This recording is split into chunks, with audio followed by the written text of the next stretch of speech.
There is a hidden jewel between Tuscany and Rome, these two giants on the international stage.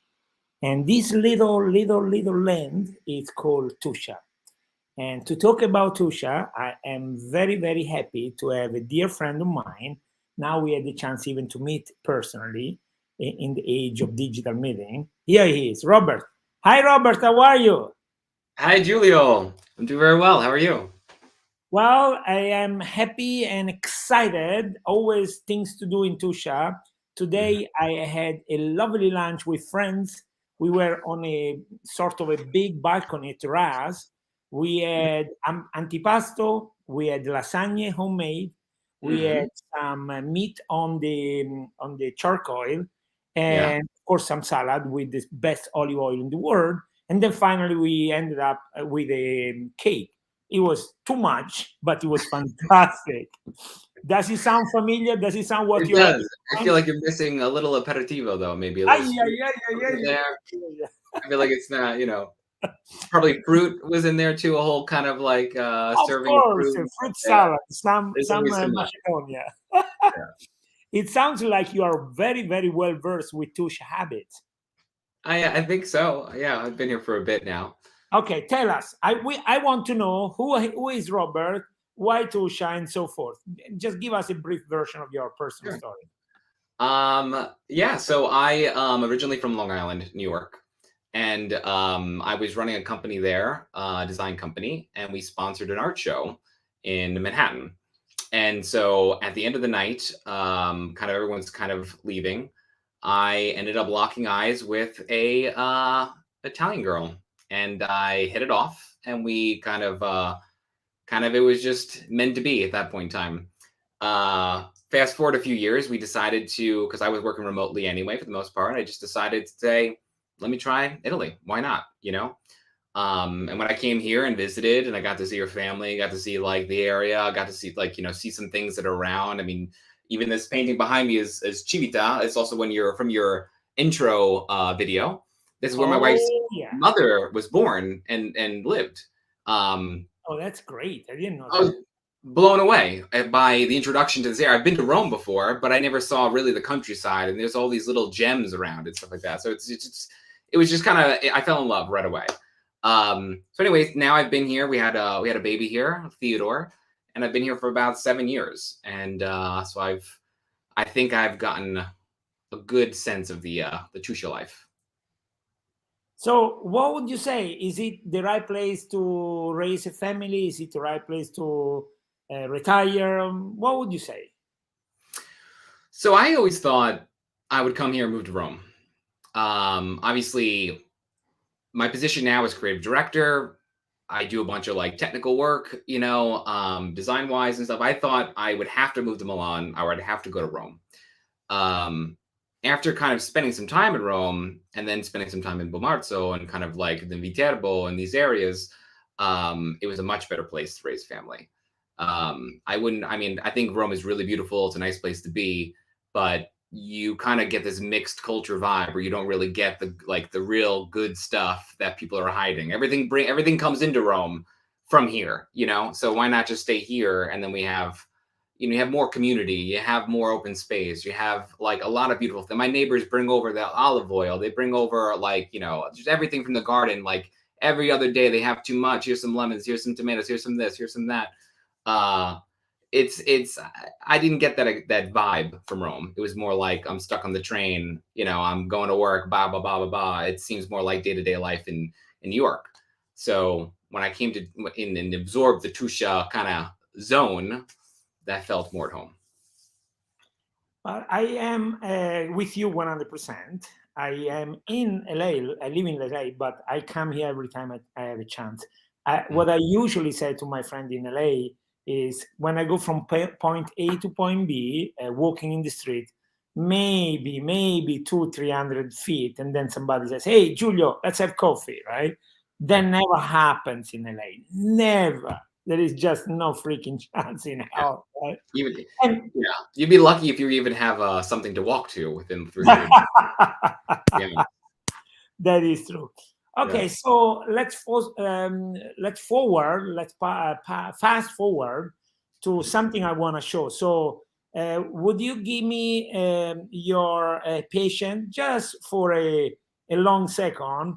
I want to see, I want to show everybody something, and then I want you to tell us what we did see. And if you are careful enough, I'm pretty sure you can see yourself, okay? Are you ready, my friend? Sure.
Did you see yourself?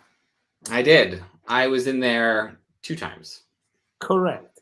So tell us, what is this about? This was really an awesome event that you kind of organized and brought to my town, and one in which I think everyone got behind, and I got to meet and spend time with people who I've always wanted to, but like this was a really like kind of a push in the right direction to kind of like hang out and do some stuff, and I really appreciated it. It was fantastic. So like there was 2 days during the Easter weekend, right? We did the Tuscia Fiori event in the old part of Bomarzo. The Comune was involved. All the organizations were involved. We had a giant chess set. We had games for kids. We had flowers everywhere. We had me and a couple other people painting in the streets. We had live music. We had food. We had wine. We had an art show. It was everything you could imagine and hope for. I mean, honestly, it was like a street fair, but condensed into a medieval old school town. And it wasn't just a boring street fair. It was really successful. It was really fun. All the people were kind of like connecting and chatting, and everyone was really happy to be there. So it was awesome. Robert, you were not only in the streets, right? I had some paintings up in the gallery in the Palazzo. So that was nice. I had people kind of recognized it and actually searched for me out like on the street and complimented me. So that was really kind of a nice thing for sure. I think at least more than 1,000 people went to the Palazzo Orsini. I think so. Yeah. It was continuously in and out, in and out, in and out, people, and every room was full or filled with beauty and art and music. It was hard to keep up with all the events, to be honest, because I mean, I wanted to go see some stuff. My son came and you had a Lego table up, and then, I wanted to show him my paintings and see everything, but he's like, Dad, you don't realize how much stuff is happening over here. And then when we went inside to see eventually the gallery, then there was live music that I didn't expect either inside the Palazzo. Oh, you saw that in the video too. Everything fantastic. There was always something to do and always like people around. It was really, really good. So you don't have to be nice. You have to be honest. Okay. Next year, if we do it, are you going to invite your American friends to come for the weekend? Yeah, absolutely. Yeah, I have a couple friends. I have a couple American friends also in Palermo and a couple other places too that also from the UK that I mean I would love for them to come, and I think they would really enjoy it. Yeah. Okay, so let me abuse for your patient another long moment. I want to show you and everybody the promo video we did about Old Tuscia with this young, capable mayor. They speak English. They're very much into their place. And it's always fun for me to watch it. First of all, my friend and your friend, Sigfrido, did the video. That was great. And second, it's really fun to see this young administrator getting involved and really trying to make a difference. So let me show you this video. I am hoping you're going to like it. There is a place called St. Peter's Land, hidden between Rome and Tuscany, a place where you can find amazing landscape, beautiful natural hot springs, amazing castles, lakes, and marvelous gardens called Giardini all'Italiana. In the last 3,000 years, many people, loved and fought for this land. The Roman, the Etruscan, the Longobards, and the other people tried to establish here their home. But the popes have been the real rulers forever. Legendary wines and the best extra virgin olive oil in the world comes from here. See you In April 2022, When the Hasienborghi will dress up by tons of flower for Tuscia in Fiore. So did we maintain the promises? What do you think? Yeah, I think so. I think it's a great representation. I actually don't know those guys. Now I feel like I want to go meet them and visit their towns. Well, let me recommend you to go to a place. Oh, maybe I have it. Let me see. I think I might have this wonder, literally wonder. It's not in English, but we were going to comment it later on. So let me show you this, okay? Sure.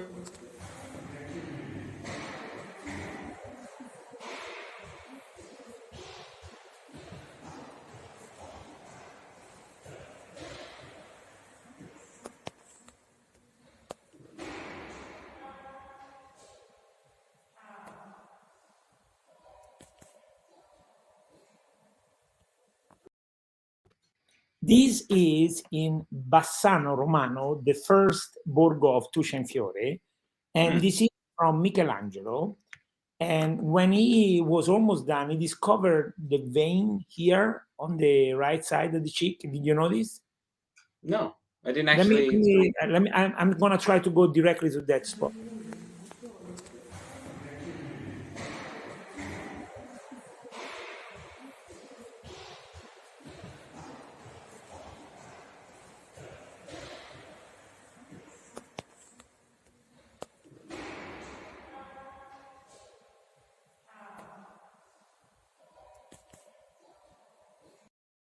Did you see it now? Yeah, I saw that. Yeah. On the side of the face, something like that. So when he found that in the marble, he says, that's not gonna work, right? So he gave up, somebody else finished, and then he was put somewhere in the cantinas or wherever, right? And nobody thought about it forever. Then eventually somebody found it and they pulled it out. And now, of course, tons of people go, but still, not many people know of it. So we made a big deal out of it. We did a lot of social ads about it. And that day, so many people went to see it. It was so much fun. The word Cristo Porta Croce, how they call it, it was searched 15 times more in that week than before. So it really worked. And this is the typical example of Tuscia. There is a hidden jewel somewhere. You just have to go and discover it. Yeah, I believe it. I am super excited about Tuscia and Fiore, of course, about people like you that decide to come to Tuscia. And in particular, you are an artist, which is so much fun for me. And I want to take advantage of this opportunity because I want to invite you to an event that I'm going to talk about it for the first time. And maybe you can actually help us out. Let's see if we can chat about it. So this is the flyer, at least this is the first version of it. And it's still Tuscia in Fiore, but we are going to land in Viterbo. The Italian word is sbarca, like you're coming from a ship. So finally we landed in Viterbo, and it's going to be called the Avenue of the Artists, meaning yourself. We would love to have in Palazzo, in the square in front of Palazzo dei Papi, the beautiful place, we would love to have a bunch of artists in extemporaneous painting for us. So this is an official invitation, Robert. Are you going to come? Sign me up. Absolutely. Oh, that's fantastic. Please feel free to tell all your friends about the event, and particularly your artist friends. Yeah. If anybody from the US wants to come and wants to have a spot, it will be our pleasure. I will definitely spread the word. I have a few friends that might take that up. Fantastic. So can I put you on the spot? Yeah, put me on it. Who is she? Oh, Frida Kahlo. Ah, yes. Tell us about her. Come on. Well, Frida Kahlo, yeah. I mean, I actually don't know that much about her, to be honest. But I know a little bit about the work that she's done. She did a lot of like still life studies in like the desert, and I think that she had an infamous relationship with another artist whose name escapes me at the moment. But they used to spend like 6 months together, 6 months apart, because they had such strong creative like energy that they needed to kind of explore their own space. And yeah, but she's not one of my absolute favorites, but she's an incredible and memorable artist for sure. I'm pretty sure she's much more a character than an artist. She's just fun. Yeah. She's just super fun, right? Well, you passed the exam, Robert. You are great. So at the beginning of June, the 4th and the 5th happens to be part of what we call it a bridge. In America, of course, you call it a long weekend, right? Mm-hmm. So Thursday is the 2nd of June. That's the holiday. It's a national holiday. It's called the Republic Day. And Friday is just a little Friday there. And then Saturday and Sunday, it's a festivity, of course. So Italians take an opportunity to go somewhere, to visit and so forth. Many people go to the seaside, which is very, very much understood because people want to go to the sea, right? But for the people that are going to be around, and particularly for the artists within reach, we will be super thrilled if you guys come and enjoy us.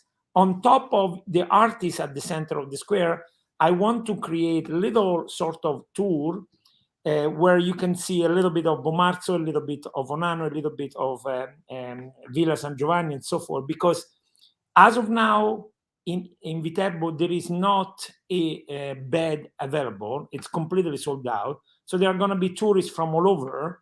That's our opportunity to show our jewels that are hidden to most of the people, right? So I certainly hope that, but we are being a little funny. So I want to have a bunch of motorcycles in the main square called Piazza del Comune, even there with music and art, versus in another square, I want to put an art for sure, but also picture, because there are a bunch of people that are doing very, very, very good photos.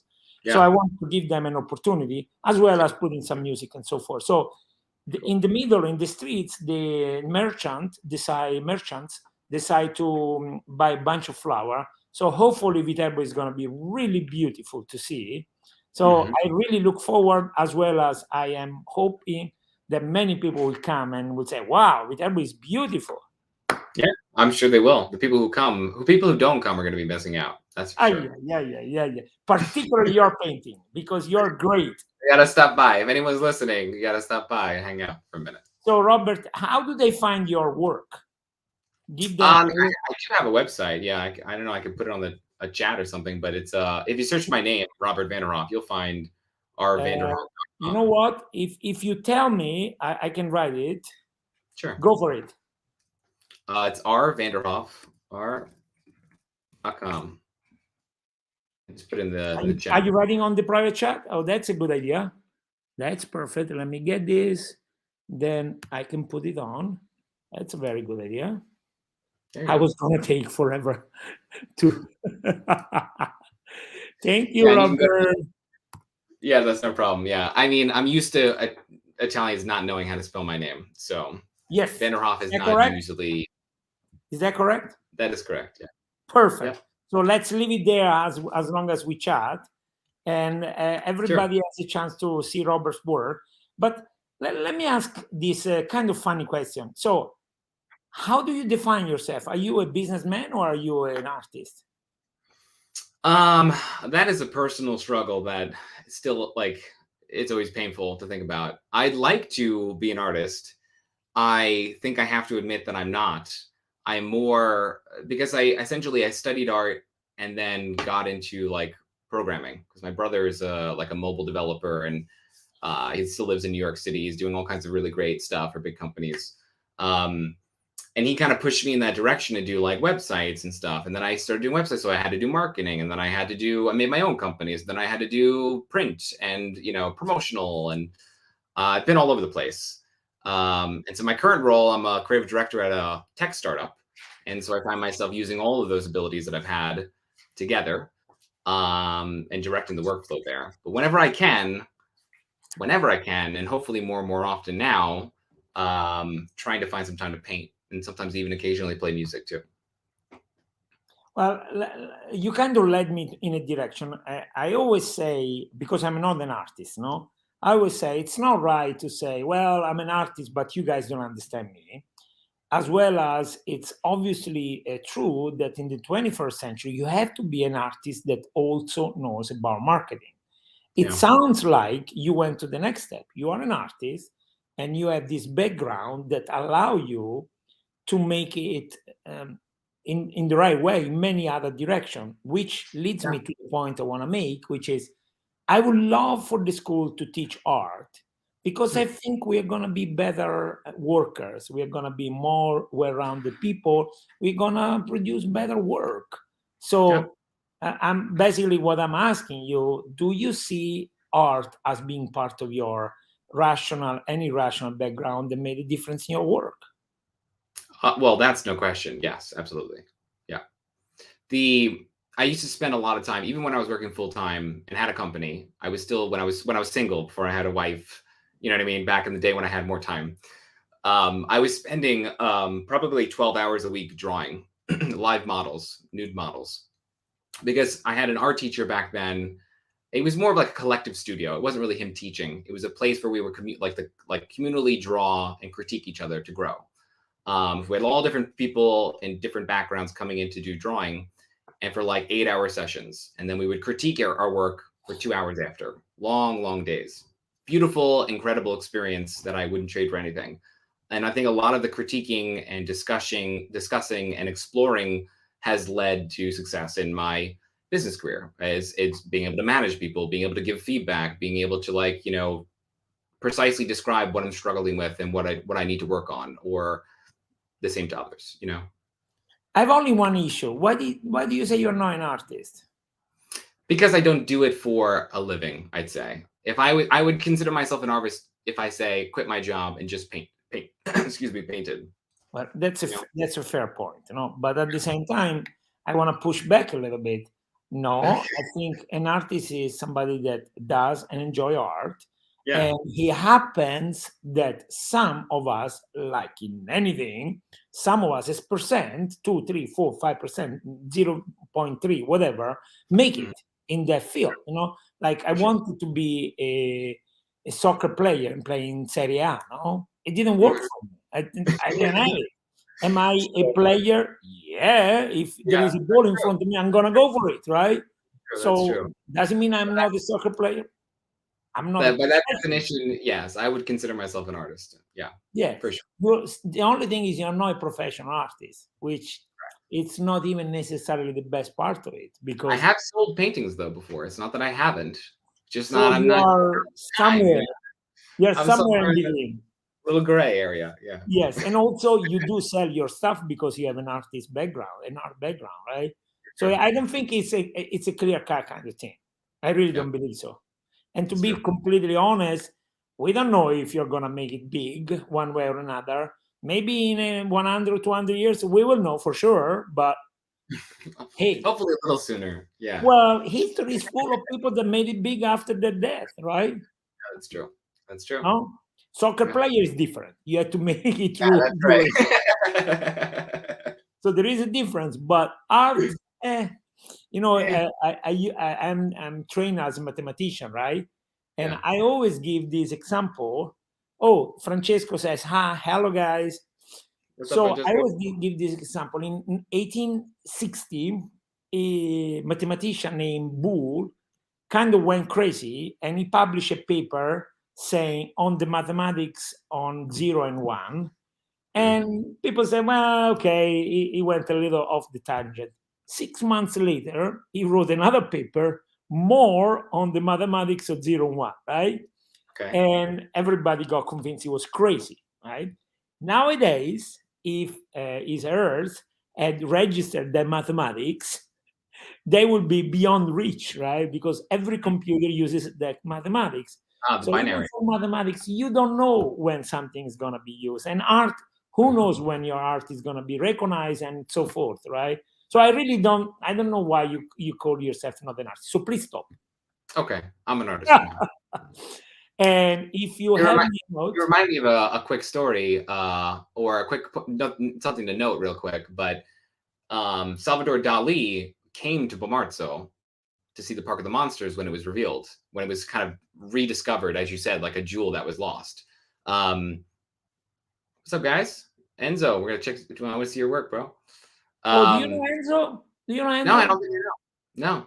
It will be great. It looks like he speaks perfect English, and hey, he wants to meet artists in Viterbo, 4th and 5th of July, or June. Sorry, We'll see you then. Salvatore Dali, please tell us. Yeah. So there's famous photos of Salvador Dali when he visited Bomarzo, because Bomarzo, there was this incredible story about the Park of the Monsters, about the kind of like the Duke of our area that had this problem with his wife, and then made all these like grotesque sculptures in her memory. Please look it up; it's incredible. It's a beautiful thing, and it's a huge reason why everyone in Italy knows Bomarzo. They know this story. They know this town for this reason. Anyway, Salvador Dali came here when they rediscovered it, and there happens to be a sculpture of an elephant with like elongated legs on a pedestal. And he did see that before he did his elephant paintings that are very much recognizable as Salvador Dali, like in concept work.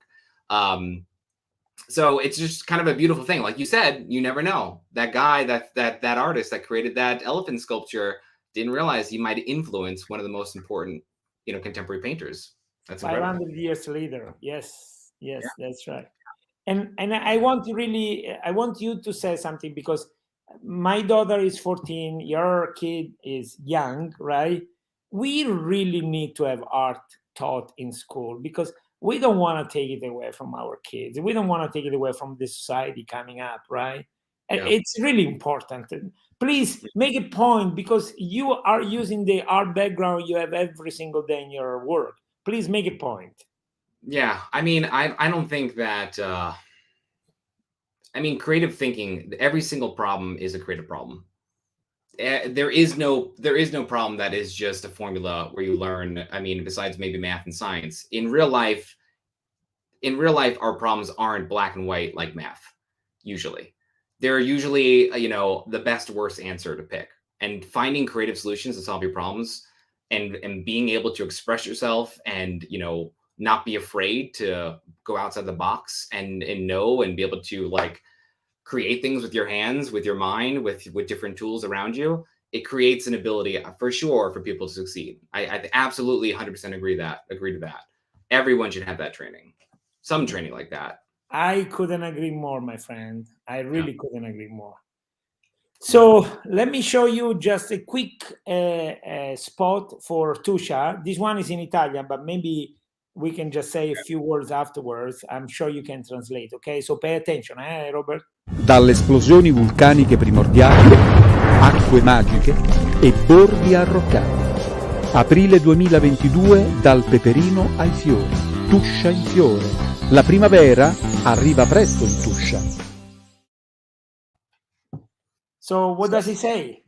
So it was actually a little hard to hear, to be fully honest. But there's some the volcano going off in a particular town, and there's one of the Tuscia events that happened in April, that I'm assuming.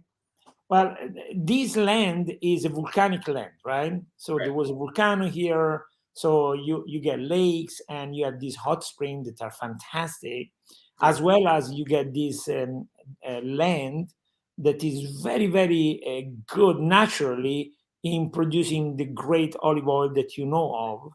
And not only that, from the rocks that are common in the area called peperino, come these borghi that are very dark, right? Gray, a little. Gotcha. And when you put the flower next to it, like we did in Bomarzo, it becomes fantastic, right?